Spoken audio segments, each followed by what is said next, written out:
Joined by Brian Hayes of Overdrive TSN 1050 in Toronto. On your show yesterday, you said tonight's start for Ilya Samsonov feels like, and I want to get this quote right, feels like a massive fork in the road for his career, and you called the game incredibly pivotal.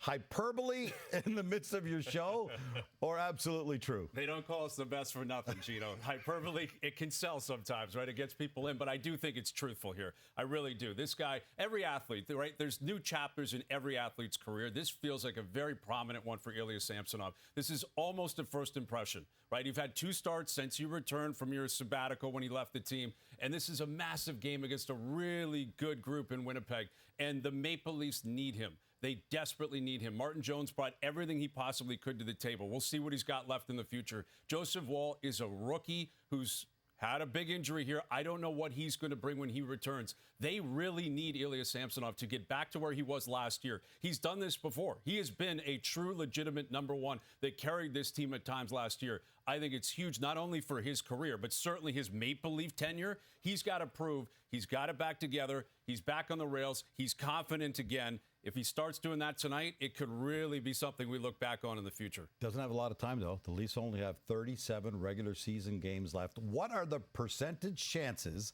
that you're going to see enough from him between now and then to convince you that he could be the Toronto Maple Leafs' #1 goaltender going to the playoffs? Ooh, I'm still pretty skeptical on that. I'm going to say 25%. 25% chance. Not a believer. Not a believer yet. Again, it speaks to how big a game like tonight is in probably the next 2 or 3 weeks. Joseph Woll's probably going to be a part of the program, Gino, when he does return from injury. I think Martin Jones deserves a breather, and then he deserves to compete for being a part of the tandem. But when we're talking who's going to start opening night, I still think it is a battle. I don't think it's defined as Joseph Woll, again, because he's so young and he's coming off a big injury here. Martin Jones was not brought in to be anything, have anything to do with the playoffs, right? This was supposed to be Ilya Samsonov's job. He was brought in this year, like he was last year, to compete for that #1 spot and to be the guy come game 1. He's done it before. He started game 1 against Tampa last year. He's still got a long enough runway. I think if he runs off 8 to 10 good starts and starts exuding confidence on the ice, and I think it's important to